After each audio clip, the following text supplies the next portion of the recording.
Hey y'all, what's going on? This is your man Sabir Aleem, and welcome to the Wise View. Yes, the Wise View. Welcome. Over the last few weeks, we've been talking about anxiety, a lot about anxiety. But I also remind you, while talking about anxiety, that I'd be remiss if we didn't talk about depression as well.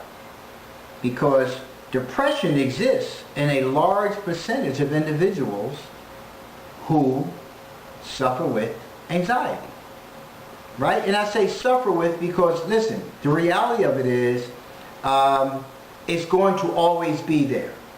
Even when we learn to manage it, we get on medications, whether they're prescribed medications, whether they're alternative medications, we learn different skills to kind of manage the mood when it comes, but at the end of the day, it's going to always be there.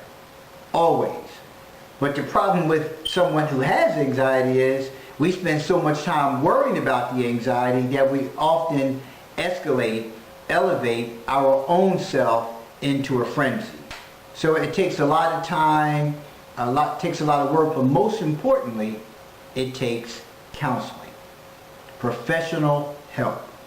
Please, please, please, please stop trying to take this on by yourself. Don't do what I and so many have done throughout the years. Self-medicate.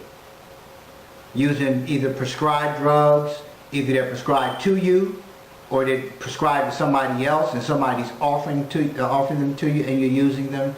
You're using over-the-counter medications. You're using illicit drugs. Stop self-medicating.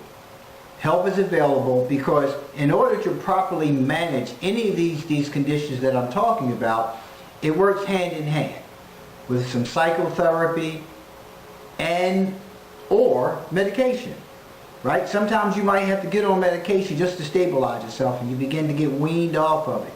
But you get weaned off of it through also having some psychotherapy. And when I say psychotherapy, first thing people do is go to, this whole mindset of, somebody who is insane. No.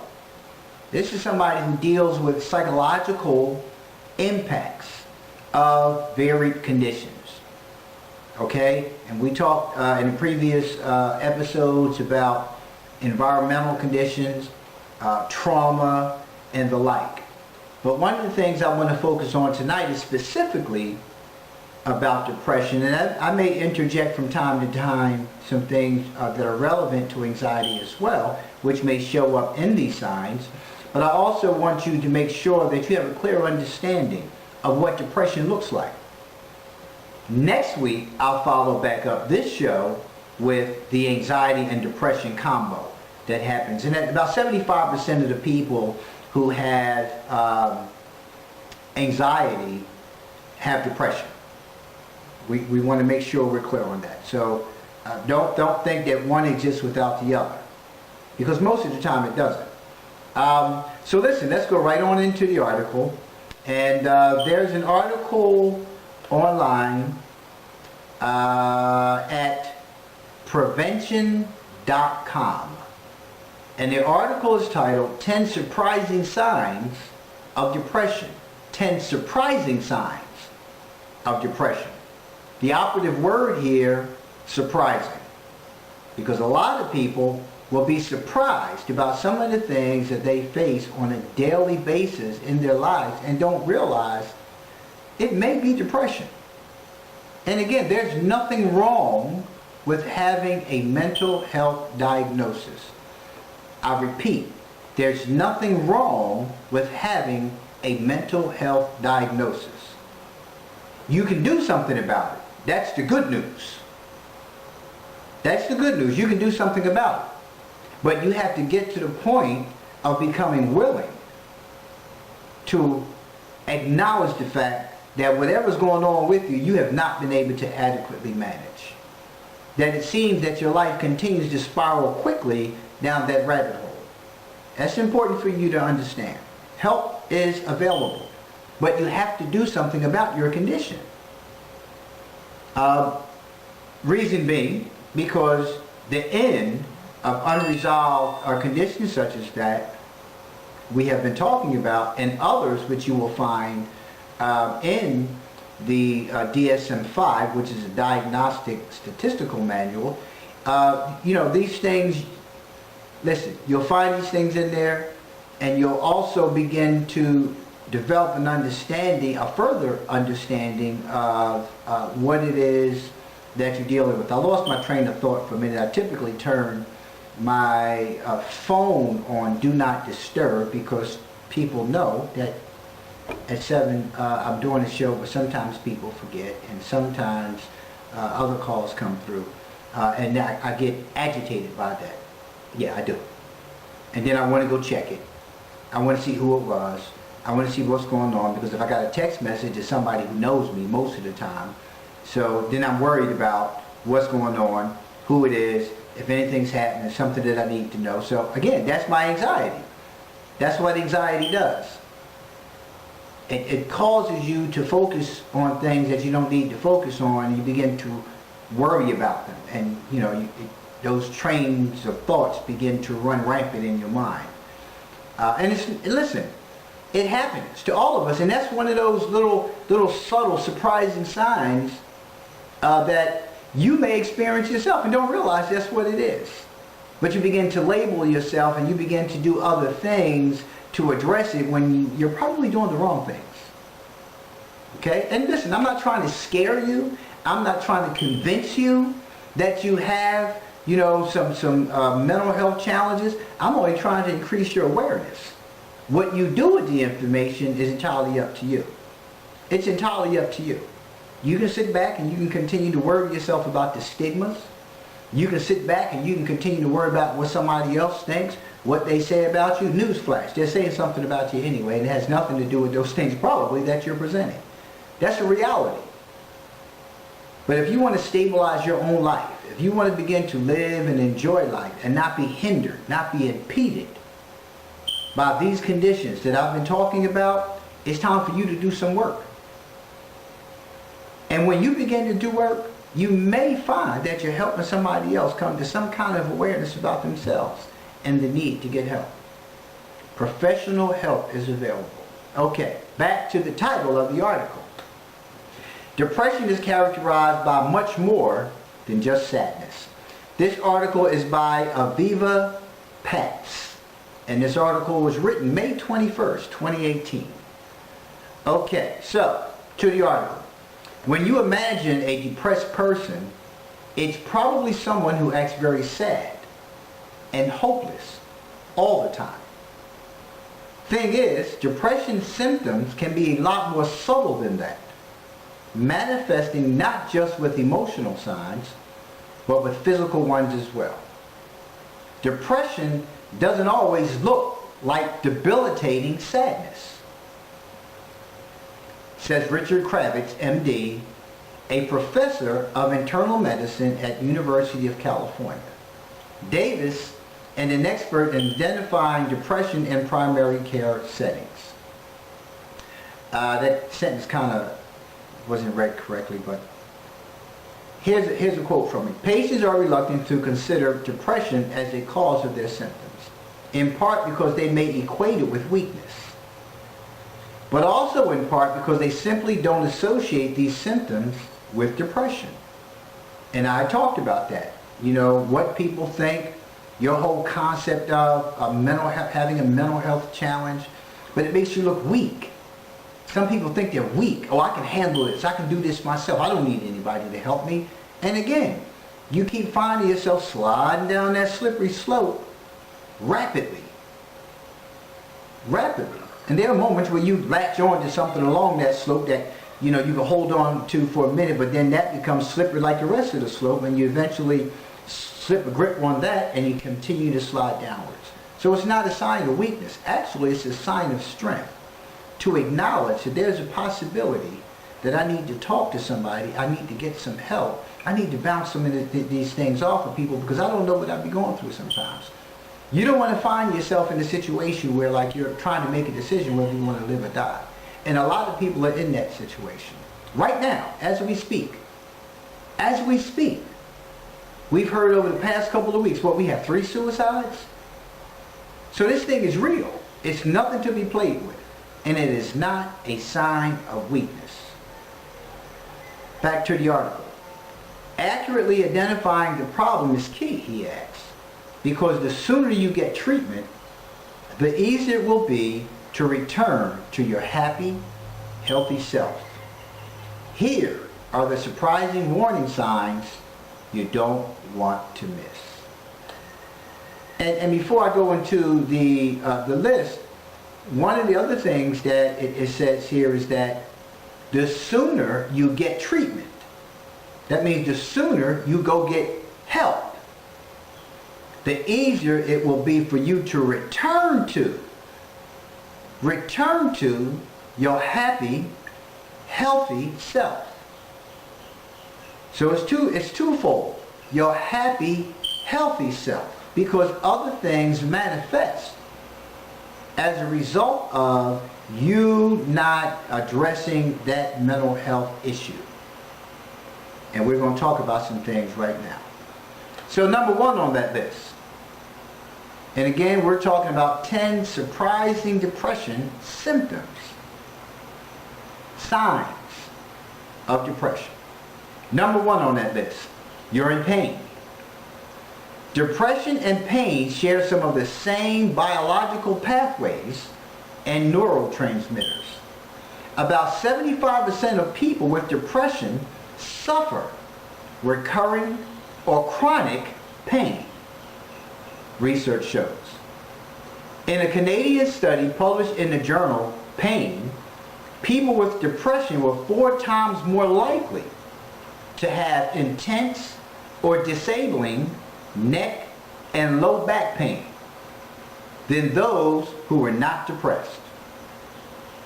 He's quoted, "When you're in a negative state, you're apt to tune into your body more carefully and therefore feel any discomforts more acutely," Kravitz explains. "You might also notice stomach aches and headaches, or just experience greater sensitivity to pain in general." A 2008 study in the Archives of General Psychiatry found that when people with depression anticipate pain, their brain activity indicates more emotion and less coping. So they're less able to handle the hurt. So let's talk about your pain for one. So, pretty much, number 1 hit the nail on the head when it talked about the disabling neck and low back pain. Okay? 2 of the things that I often deal with. Now, I don't know if you recall, I shared a few shows back where I start going to a, what do you call the doctor, it's like slipping my mind, the chiropractor. And the chiropractor I started going to, the first thing him and I talked about after he made me watch these 2 videos, I came the first 2 times I had to watch a video on back pain. Right? I had to watch the video. That was part of what was going on. But one of the things that him and I talked about was that he's not, big on prescribing medications. That his professional opinion is that most chronic and recurring back pain can be dealt with through his methods. And that is to use no prescription drugs. None. And I can tell you, when I started going to him, I had doubts. Being on that table, a little clunk here and a clunk there, and doing this and doing that. I had electrodes put onto my back for about, I guess, 8 to 10 minutes, maybe a little longer, and it would be put up to a level of stimulation that you could handle.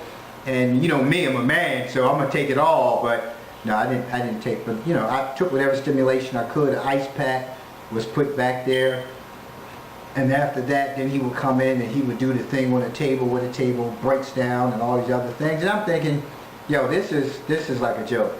I don't feel nothing changing, this, that, and the other.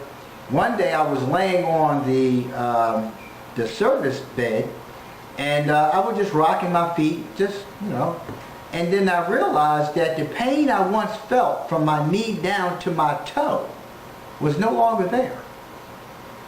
Yeah, it was no longer there. Because I used to get a pain from like my waist down, and it felt like it was a tendon being pulled. And I'm telling you, I would just land it, and I told him about it, and I also did a review for him. He asked me to do a review. But also, I told him, I said, man, you deserve a review. Because I just realized I no longer had that pain in my leg. But when I had that pain, it was very bothersome. It was very troublesome to my anxiety as well. Because I kept worrying about, okay, what's happening here? Is it a pinched nerve? Is it, is the vertebrae sitting on something? What's going on? Because I'm pretty active in the gym and things like that, and I began to worry about those things, so my anxiety kicked in. So I'm saying all to say that it worked. The lower back pain stopped. I haven't been having the lower back pain, but in addition to that, he recommended that I did and stopped doing certain things. So I told him that I went to the gym and that I did weight training, and he recommended me stop doing certain exercises that actually cause pressure on the vertebrae, especially in the lower back area. And he told me don't, like the military presses, I need to stop doing those. Anything that caused me to have weight coming down on me, which pressed a spinal cord downwards like this, that heavy weight. We're not designed to do that. He told me about not doing squats. So there's a few things that he told me. Lo and behold, I haven't been having any pain in my back. I have not had, my back had been going out, intermittently, maybe, every couple of months. Then I slipped and fell on a step, so that was another bout, but it didn't last long because it didn't cause that area, which was once a problem, to flare up again. It was another part of the back, and eventually it got back together. But that chronic back pain is something that I've had for a long time, and it was the lower part of my back. So that means every time I'm sitting, that means every time I'm in a chair, I'm driving in a car, I experience that lower back pain. I was always shifting, and it's very uncomfortable, and it weighs heavy.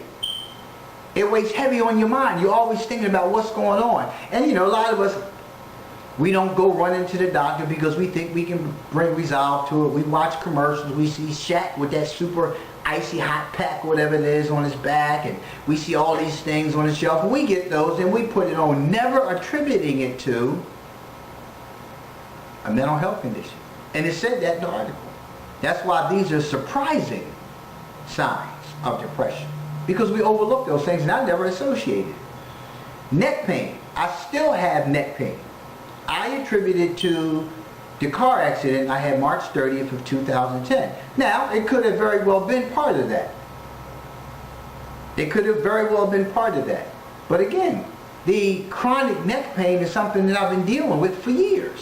So I went to the doctor, and the doctor, this was years back, and the doctor told me, you know, to stop sleeping on certain pillows. You know, these pillows that they advertise where like this memory foam type pillows, although they feel comfortable, you know, you got to watch how you lay on them because they do keep you locked into a particular position. So I had to learn how to sleep flat on my back with no pillow until I began to use that posture, that memory foam pillow again. So it's a lot of things that I had to begin to change, and every now and then, I love pillows. I just love pillows. But every now and then, I have to get myself away from the pillows to get my neck right. And again, because if you don't take care of that, it will weigh on you. It's very uncomfortable to have to walk around like this all the time. It's very uncomfortable to keep cracking your neck and trying to get it, because it's always on your mind. That's that physical condition, right? That affects a mood disorder. Depression is a mood disorder. So your mood is affected. But when you look at this chronic back pain, and when you look at the neck pain, the recurring or the ongoing pain, it becomes depressing. You just want it to go away. You want it to stop, and you're trying all these different things, and you can't not focus on it because it's right there. And just when you think it's gone, it recurs. It shows up again, and it puts you right back. So you kind of like, what do you call it? Like you're like bouncing back and forth. You get into the flow, you get out of the flow, and then soon you just stay out of this flow. You just stay out of it, and you get into a whole mode of.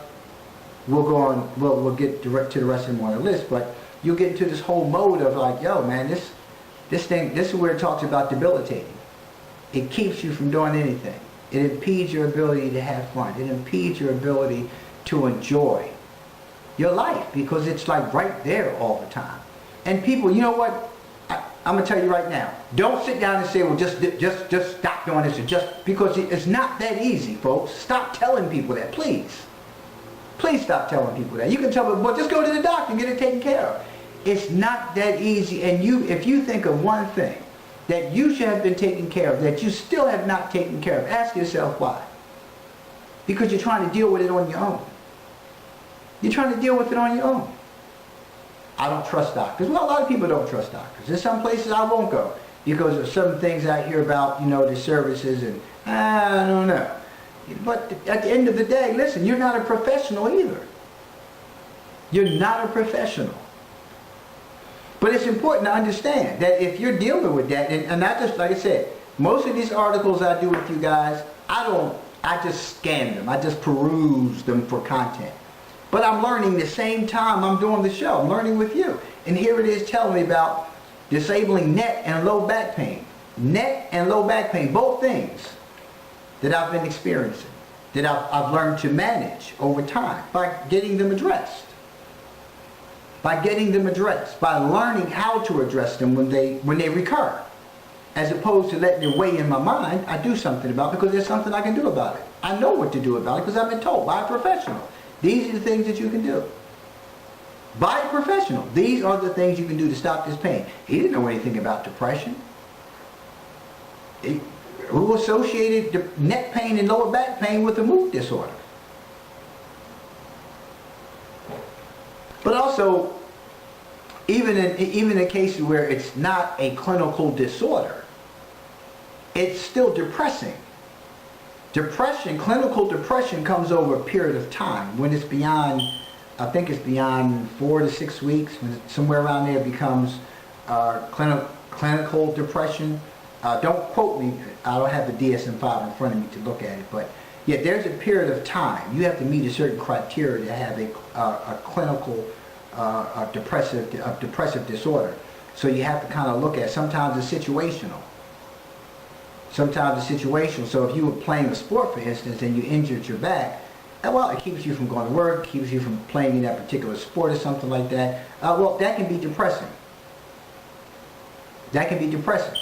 So that doesn't make it clinical depression. You're depressed about the matter. It's just like a certain sadness. You're disappointed, so on and so forth. And over time, it starts getting better. You can get back to playing playing ball again. You can get back to participating in the activities again. So you want to learn the difference between clinical depression and situational depression. You really want to start looking into that.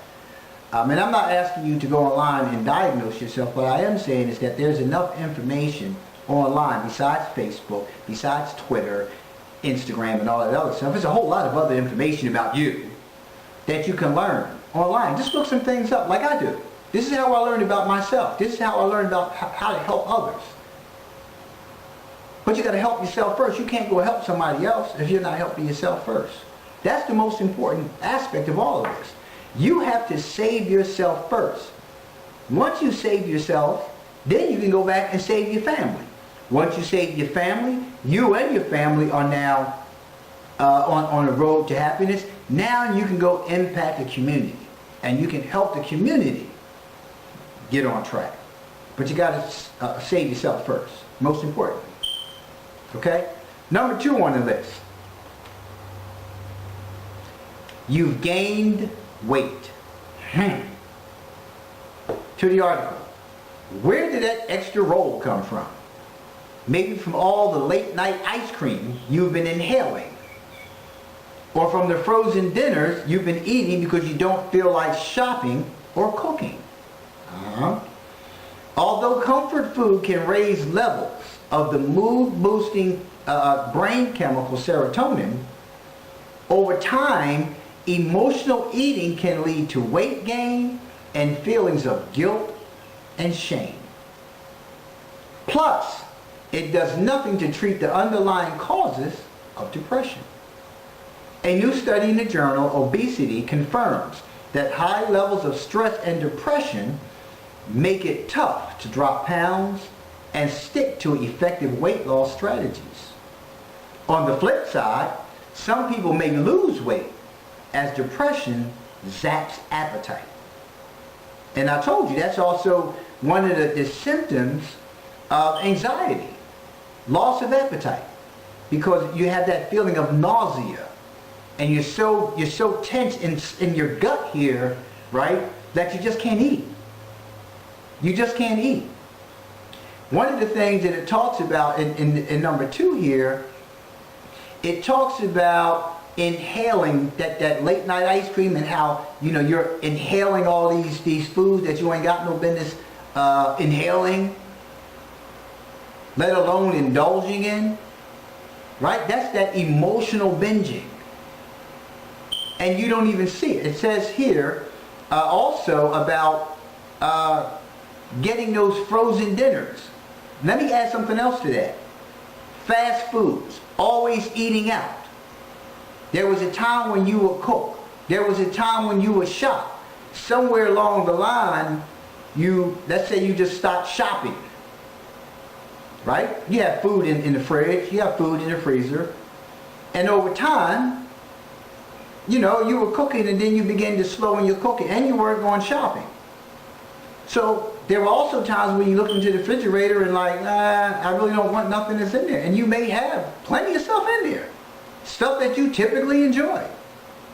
But it's not what you want anymore. So you start going to the fast food restaurants. On the way home from work, you just go through the drive-thru, grab something, stuff something in your mouth, and it's always the wrong stuff. It's always the wrong stuff. Anytime you're going to a fast food restaurant, it's going to be the wrong stuff, as good as it is. Taste-wise, it ain't good for you. And we know that. But that's what happens. You find yourself, you get home, now you can go in your phone and you can pre-order stuff and have it delivered by the time you get home. So you get home, it's there, you can go ahead and eat it so you don't have to sit and wait. It's there for you. So you can go ahead and satisfy that part itself that wants what it wants when it wants it. And you spend your time just indulging in those things, not cooking, not going to the market to get things, maybe intermittently stopping in the store. You might have to go to one of those big superstores, CVS's and all those things. You might go in there to get one thing and grab some other stuff that you don't need to grab. And you begin to just have all kind of junk foods by the bed because you're snacking, you're grazing on nothing. Nothing that's healthy. Or you just stop cooking altogether. You just stop cooking altogether. And all you're doing is just snacking. Or you just stop eating. You just stop eating because you're too worn out mentally to stop at the store. You just want to go home and get in bed. And I don't want to go into some of the other stuff on the list, but you just want to I just get off work, I want to go get to bed. And as you see, that's one of the things that I don't do. There are times when I'm tired, I know when to rest. But I keep myself in some kind of regimen of doing things. I'll put laundry, instead of having laundry on my weekend list, I'll put it on my weekday list to do. To keep myself active. To keep myself doing something, because I can see when I'm falling into that mode of not shopping. Because I'm a kind of person, I like to cook every night. I get packs of chicken, I put them in the refrigerator, right? And I come home, I split a breast, put it in the pan, put some seasoning on it. I usually have a big pot of greens. I'll take drumsticks, wings, put them in the pan, cover with seasoning, reduce them down, and it's like having, it's almost like a baked, broiled kind of flavoring, but you gotta let it reduce. I'll teach y'all some, maybe I'll do cooking class one day online. But anywho, so I keep those things there. But there have been times when I've had to take things and cover it up and stick it in the freezer because I don't want it to reach its expiration date. There's times when I had things in the refrigerator where they reach their expiration date. Right? I bought like containers of spinach because I like salads. Today was my first day getting back into my flow of taking salads to work. But I've had whole containers of spinach just kind of dwindle down and dwindle down. And spinach, if it doesn't get dark and start getting slimy, you can always saute it up with a little bit of garlic and some olive oil. And I keep telling myself that's kind of Jedi mind trick stuff you do when when you are in that depressive mode and don't even see it. It'll just, next thing you know, it's all flat. A nice big container of baby spinach is now flat because I just haven't gotten to it. I just haven't gotten to it. There's times, man, that you just have to, you got to be able to catch it before you start sliding down that slippery slope. And that's what I learned by going to get professional direction and letting somebody teach me what it is I'm facing, which was a great weight that was lifted off of me because of all those years of abusing illicit drugs and alcohol. I was so glad to find out, oh, it's depression, it's anxiety. Thank you. Now, how do I help myself? And I'm a clinician, so I could have avoided it. I could have just went and did research and fixed it myself. No, I went and got professional help. So I'm a clinician, but I know how to let help me. I don't tell help how to help me. I may ask some questions that you typically wouldn't get from the average person in the session, but I got skills, got some knowledge. I can, figure out some things. But what I didn't try to do was fix myself. I went and got help. One of the other things it talks about in this article is how the weight gain becomes another problem. Now you start gaining all this weight. Now shame, guilt, and embarrassment, the cousins of depression, they start coming out. And now you have a different self-concept, which weighs heavier on you. Because now you're putting on certain clothes, you can't fit them anymore. Maybe you're falling out of them because you're not eating. But when we're looking at obesity, we start looking at, you got all these clothes that you can't fit anymore. All these clothes you can't fit anymore. You're trying on clothes in the morning, getting ready to go to work, they don't fit the way, you take them off. You find something else to put, that ain't fitting right. You find yourself back in what you had on Friday and today is Monday. Because you just can't find anything to fit you right. Then, if you're in the mode of not food shopping and not cooking, now you're in another mode. Now you're in a mode of beginning to wear the same things over and over again because you're tired of going shopping to buy something new because I'm only going to go get, gain weight. What's the point? I'm only going to keep gaining weight and not looking at, I need to start losing weight. You just look at the fact that I'm fat. I'm out of shape. Oh, well, what does that say about you and your relationship with, your partner? What does that say? She's looking at me differently. You start looking at them differently because you think they're looking at you differently because you're gaining this weight. Then you start dealing with situations with them differently. You become agitated. You become irritated. The smallest things begin to annoy you. And I don't want to go further into the list. I'm just telling you the way it is because that's what happens. I get a little fluffy sometimes too, and it bothers me. And people say, well, Severe, you ain't no bigger than a minute. I'm top heavy. And when I start getting fluffy around here, listen, I start grinding even harder. Well, I don't know if that's a good, anyway. So, I start doing more sit-ups. So what I do now is I just be consistent with doing sit-ups. I just be consistent with doing those exercises that reduce those love handles from fat to muscle. To keep this stomach from, being all the way out here. I may never have that six-pack. I stopped trying to do that. I keep working. Don't get me wrong. I got a six. It's a little fluffy in some areas, but some days it looks like a half a keg in a four-pack, but I keep on working on it. But what happens is, when I'm in that mode of not really wanting to do anything because my depression is upon me, right? I can see it in myself. And you're getting a little fluffy, dude. You need to get to the gym. And it's so much work to get to the gym sometimes. I don't care what anybody tells you, man. Listen, staying consistent with going to the gym takes work.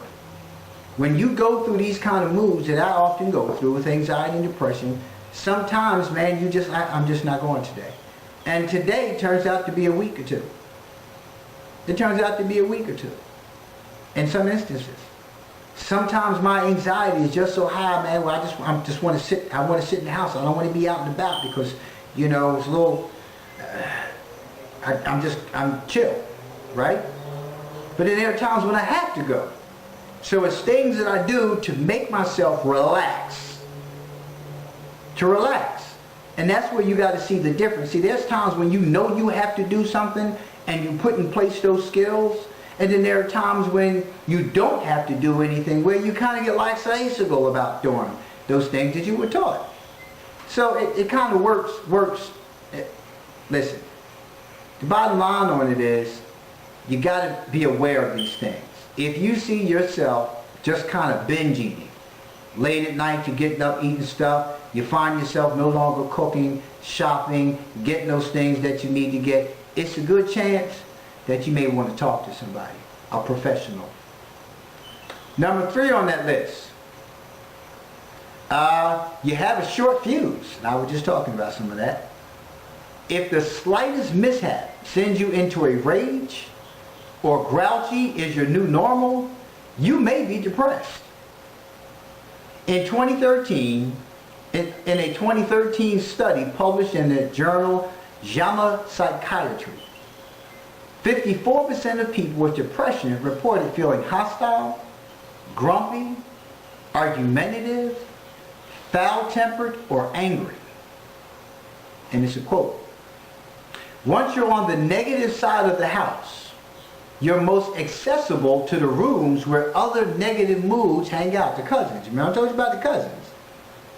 Irritability, frustration, and anger. Other cousins. Says Simon Rigo, PsyD, Associate Professor of Clinical Psychiatry and Behavioral Sciences at Albert Einstein College of Medicine and Director of Psychology Training at Montefiore Medical Center. I quote again, you're not directly there, but it's a short walk. Now, I just got finished telling you about the mood changes, right? I was just talking about the mood changes. The mood changes. See, when you're learning to manage your symptoms, you start looking around you and seeing what people you have in your circle. Who are you in a relationship with? How is that relationship for you, for real? If all y'all doing is knocking moods and that's the extent of the relationship and y'all living together or y'all investing time with one another, that's part of the underlying problem of your depression. And you just ain't figured it out yet. Relationships are killing people. Literally. Literally, relationships are killing people. And it's not the other person's fault. Let's get that fact right here, now. It is not the other person's fault. If you're in a bad relationship, you're in a bad relationship because you're in it. All you have to do is get out of it. All you have to do is get out of it. Stop talking about how much you love that person. Stop allowing how much that person loves you be a factor for you staying in it. And most of us have done it. Most of us do it.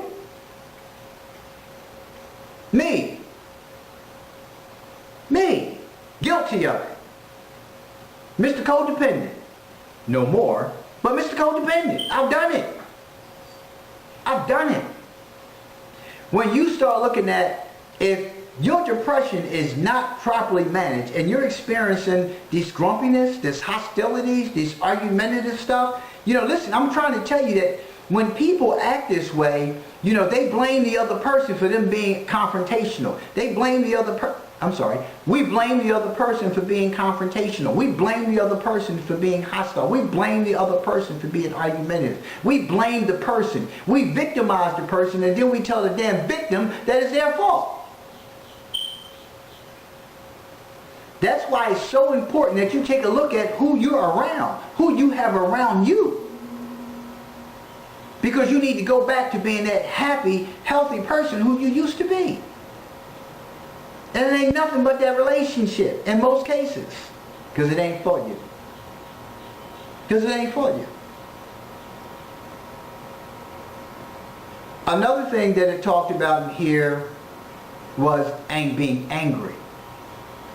So if you go back to the preceding one when we were talking about the weight gain, weight loss, right? It's also a matter of being able to look beyond those things. And I will constantly talk about this. Look at your childhood. What childhood trauma have you experienced? Whether it's seeing domestic violence, whether it's being abused in any capacity, parental separation, moving from household to household to household, a number of things. Look at your childhood. Then also look at how many relationships you've been in and how many of them have failed. Oh, I certainly had to look at those things. I mean, hell, I've been married 4 times. My parents separated when I was 5. I grew up in a single parent driven environment. He sure as hell wasn't coming in that environment because he was abusive. That's why she left him. I certainly moved, a number of times in my childhood and had done the same as an adult.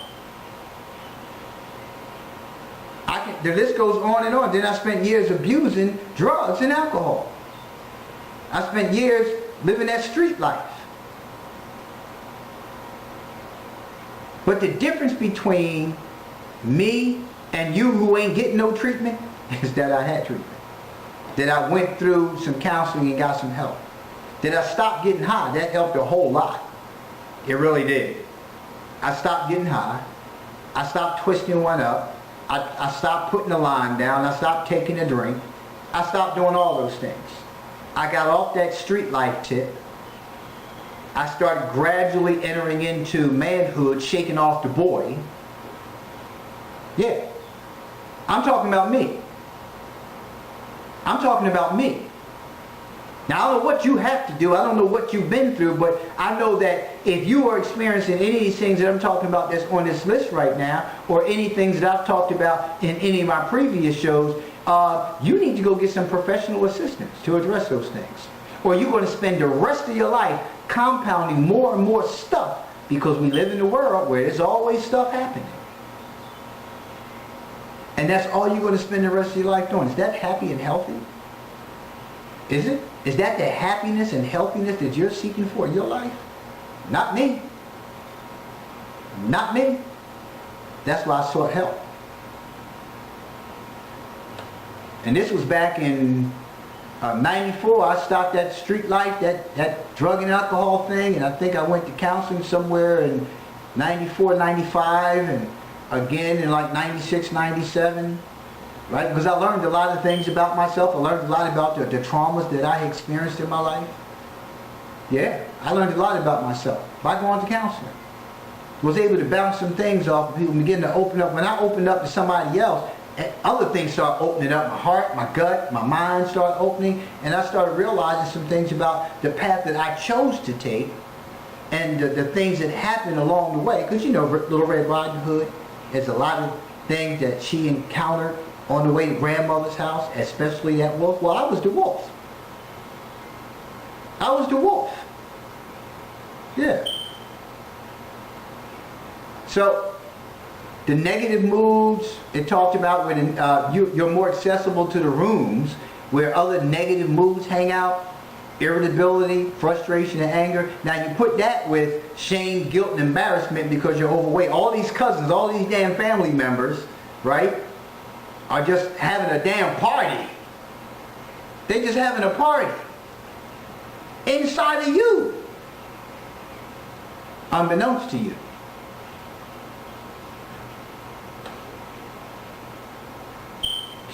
There's a statement here, and it's said by the National Institute on Mental Health.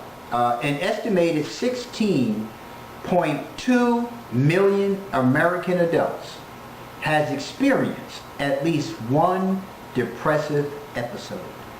And you're probably sitting there convincing yourself, oh, I had that one. I ain't got nothing else going on. That's okay. I'm not telling you that you do. I'm just asking you to be more aware of your condition. So when you get in trouble, you can get help. Number 4 on the list. You feel nothing. Feeling blah, neutral, numb. Most of us have motivation that get us out of bed in the morning. Whether it's work, exercise, socializing, or making breakfast. Says Rigo. But for people who are depressed, those pulls dry up, and things that once brought tears or smiles now barely register. This kind of zombie behavior is a hallmark of depression, and it can make you seem cold, distant, or aloof, pushing away the people who would otherwise give you love and support. Yeah. When it talks about the things that motivate us to pull us out of bed in the morning. Now, we know we have to go to work. We know that, right? So that should pull us out of the bed. Sometimes it doesn't, especially when you got sick time, you got vacation time, you got time that you can use, you got FMLA if it comes down to it. I'm telling you, this thing gets real deep at some point, man, where you begin to exhaust all of those avenues, right? Because you just can't get it together. So well, I got time, I'm going to go ahead and take this time. But you're going to take the time to do what? And most of the time when people take time off because they just kind of feeling that way, they take their time off and they do absolutely nothing that whole time. So you spend your whole 40-hour vacation sitting on the sofa, sitting on the side of the bed, eating yourself into a frenzy, doing nothing. You're not even enjoying this vacation. Didn't go to any kind of counseling, didn't go to any kind of support group, didn't do a damn thing. Now you got to take your ass back to work. Now, you're really in trouble because you don't want to be there. You've been off for a whole week. Plus the weekend. And the closer it gets to Monday, the more depressing life becomes for you. Think about it. The closer it gets to Monday, right? On Friday, you start worrying about Monday. Damn, I got to go back to work. I don't feel any better. And if you got anxiety like me, now you got the racing thoughts. Now the thoughts are just racing. And you start worrying about all of this, these different things. Then you start telling yourself, the depression tells you, well, it don't matter.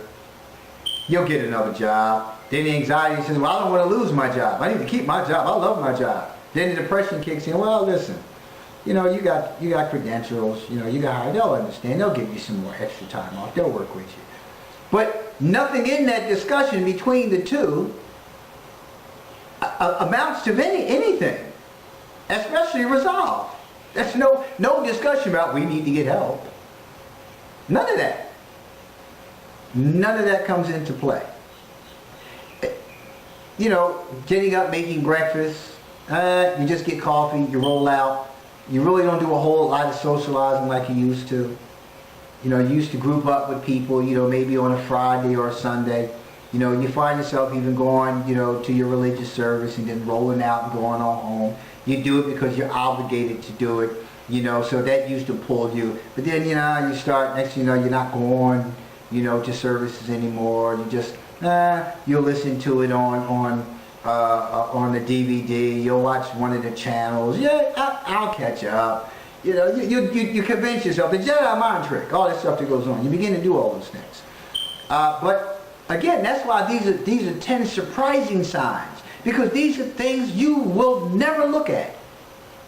You will dismiss them. You will think of something else. You will blame something else. Not looking at yourself. Not looking at yourself. So what it talks about here, the problem for people when they're depressed, those pull-ups, those pulls, they dry up. They dry up. They used to pull you up out of the bed. Now you don't. They just start drying up. They don't even matter anymore. And now you're just laying there. You're supposed to get up at 5. You got to be to work at 8. You used to give yourself plenty of time. Make your coffee, make your breakfast, watch the news, glance through the paper, whatever it is that you did. Now, you're getting up just in time to get dressed and to roll out. And now, you're speeding up the highway, creating another problem. You're irritated, angry, hostile, frustrated. Remember all those things, all those cousins of depression? Now here they all came out. Now you're putting yourself in harm's way. And by the time you get to your destination, you have so many pent-up frustrations and you're so much to the boiling point that you get to work and you act out there. Or wherever your destination is. And it's just not happy. And people are asking, what's going on with you? What's wrong with you? Nothing. It look like something wrong with me? What's wrong with you? Nah, I'm good. All right. Sorry. But you have to understand those things will continue to happen. They will continue to manifest into other conditions because it doesn't stop there. But you just start like, it talks about that zombie-like behavior. Yeah, whatever, man. No, I mean, even you can have a great, healthy, wonderful relationship, but if you're not addressing those issues, that relationship is impacted because your partner's like, what's up? What you mean, what's up? What's up with all of that? Oh, what? Here you go, and it turns into something else. And it doesn't stop there. Because now you're in a back and forth with your partner. You're telling him or you're telling her, like, oh, listen, you do what you got to do. Can't nobody have a bad day? I'm telling you, listen, and before you know it, somebody got their little hefty bags packed up and rolling out. Or rolling you out. Because people are not going to keep dealing with that. People are just not going to keep dealing with that. When people are trying to help you and you don't understand what's going on, right? You'll say and do things that you don't really mean to say or do, but you want this pain to stop. You're really not understanding why you're so frustrated. You believe in this situation now because you've convinced yourself that. You've convinced yourself that now it's your partner. I ain't did nothing to you. Nothing. Nothing. But it's their fault. The last one on the list, we're going to stop at 5 and we're going to pick up the other 5 next week. Your evening cocktail is now 3. If you're having several glasses of alcohol every night, it's probably more than a rough day at work. Nearly 1/3 of people with depression also have an alcohol problem, research shows. And though one drink can take the edge off, a second or third can amplify negative emotions, anger, aggressiveness, anxiety, and greater depression. It's important to note, you don't have to be a raging alcoholic to be abusing alcohol. Let me repeat that line again. You don't have to be a raging alcoholic to be abusing alcohol. The healthy limit, according to the U.S. Department of Health and Human Services, is 1 drink per day for women and 2 drinks per day for men. Are you overdoing it? And it has, check out these 6 sneaky signs you drink too much, and I can click on the link and I can go to that. But I'm not going to do all that tonight. You do it. Go to the article, 10 Surprising Depression Symptoms at prevention.com. So, here you go. Now, I told you about my bout with substances. I drank a lot because of my anxiety, didn't even realize it. But at the time, I did it because it was fun. I liked the feeling. I drank. I told you about the incident where I drank alcohol and I just felt loopy, and I just loved the way I felt, and it began to be a thing for me. I didn't know that I was self-medicating. I was a kid. I was like 9, 10 years old. I didn't know I was self-medicating. But that was always my go-to. Then I started, when I got older, I started hanging out with one of the guys, you know, in the neighborhood. Well, even before that, I was drinking with friends, and, you know, twisting one up and puff pass kind of mindset. Doing that for a while. Then I had one of the old heads in the community who you know, used to look out for me, you know, on the street. My man Boo, love you, peace, brother. I hope you're doing well. But he used to look out for me. He made sure I was safe on the street, because I'd be in the street. But he was every time you saw him, he had like a quart of beer. He was some Miller, some Ortlieb, something. He had something. Every now and then he would drink. I hung with the old heads coming up. You know, I hung with the old heads coming up. But me and Boo, we were always together. But he always had that quart. And we would just walk, and we would get another cold one, and that's how the night went. Then I started hanging with the old heads, and I, got introduced to, Night Train Express, Boone's Farm, Strawberry Hill, MD 2020s, and then the stuff that they told me to stay away from. You know, the stuff in the green bottle, the bottle was green, right? Huh? You remember that? What am I talking about? What am I talking about? Right, so I started hanging with them and started drinking all kinds of different wines, and they showed me how to put lemon juice in this so it would taste better, and all this other stuff. So, I didn't know that it was making me feel better, so I just thought it was a part of me fitting in at one point, but I started liking it because I wasn't experiencing them symptoms either. And whenever I started feeling them, a drink always took care of it, and that went well into adulthood. It went well into adulthood. So when it talks about here is that, like, you start off with, I'm going to take a drink to knock the edge off, and, I'm just going to get some light beer, drink a little light beer, a little nip or something like that. And you, again, the Jedi mind trick is you're telling yourself, it's nothing. But you weren't drinking before. Or you were drinking intermittently. Now you're doing it on a regular basis.